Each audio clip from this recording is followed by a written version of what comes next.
एक आदमी अपने ही बैल को जंगल में मरने के लिए छोड़ गया, लेकिन उसे नहीं पता था कि वही बैल एक दिन जंगल के राजा को डराने वाला है और उस डर से शुरू होगी ऐसी राजनीति जो दोस्ती को दुश्मनी में बदल देगी। महिला रोप्य नाम के नगर में वर्धमान नाम का एक धनी व्यापारी रहता था। उसके पास धन था, सम्मान था, लेकिन संतोष नहीं था। उसे और चाहिए था, और ज्यादा और बड़ा व्यापार। 6 उपायों से ही धनोपार्जन किया जाता है: भिक्षा, राजसेवा, विद्या, सूद और व्यापार से। उसने सोचा, परदेश से सस्ती चीजें लाकर अपने नगर में बेचूंगा और दुगना लाभ कमाऊंगा।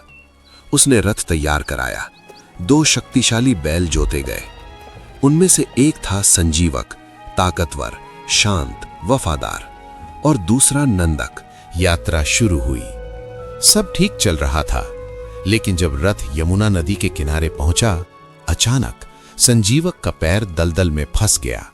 वो निकलने की कोशिश करता रहा, छटपटाता रहा, और तभी उसका पैर बुरी तरह टूट गया।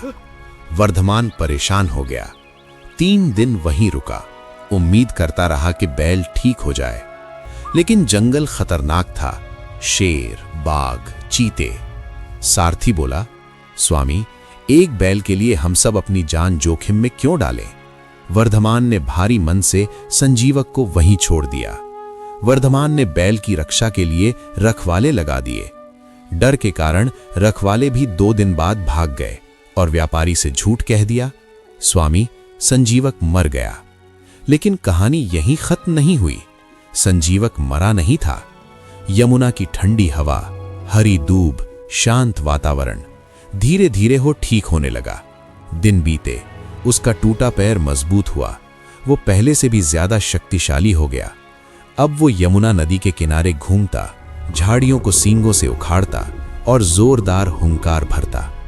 उसकी आवाज पूरे जंगल में गूंजती। एक दिन जंगल का राजा शेर पिंगलक पानी पीने नदी किनारे आया। जैसे ही वो झुका, उसे दूर से संजीवक की भयंकर हुंकार सुनाई दी, ऐसी आवाज जो उसने पहले कभी नहीं सुनी थी। पिंगलक सिहर उठा। ये कैसी दहाड़ है? क्या कोई मुझसे भी शक्तिशाली प्राणी इस जंगल में आ गया है? वो पानी पिए बिना ही झाड़ियों में छिप गया। हाँ, जंगल का राजा डर गया था। शेर के साथ 2 गीधड़ भी थे, करटक और दमनक। ये दोनों सदा शेर के पीछे पीछे रहते थे।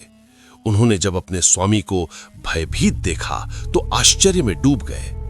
वन के स्वामी का इस तरह भयातुर होना सचमुच बड़े अचंभे की बात थी। आज तक पिंगलक कभी इस तरह भयभीत नहीं हुआ था। दमनक ने अपने साथी गीधड़ को कहा, करटक, हमारा स्वामी वन का राजा है, सब पशु उससे डरते हैं। आज वही इस तरह सिमटकर डरा सा बैठा है। प्यासा होकर भी वो पानी पीने के लिए यमुना तट तक जाकर लौट आया। इस डर का कारण क्या है? करटक ने उत्तर दिया, दमनक, कारण कुछ भी हो, हमें क्या? दूसरों के काम में हस्तक्षेप करना ठीक नहीं। जो ऐसा करता है वो उसी बंदर की तरह तड़प तड़प कर मरता है जिसने दूसरों के काम में कौतूहलवश व्यर्थ ही हस्तक्षेप किया था। दमनक ने पूछा, ये क्या बात कही तुमने? करटक ने कहा, सुनो। और यहीं से शुरू हुई जंगल की सबसे खतरनाक दोस्ती। एक शेर, एक बैल और बीच में एक चालाक गीदड़। दोस्ती कब राजनीति में बदलेगी और राजनीति कब विश्वासघात में? क्या दमनक सच में दोस्ती कराएगा या इस दोस्ती का उपयोग अपनी सत्ता बढ़ाने के लिए करेगा? ये जानने के लिए कमेंट कीजिए पार्ट 2, क्योंकि आगे की कहानी में दोस्ती, ईर्ष्या और विश्वासघात का ऐसा खेल होगा जो आपको चौंका देगा।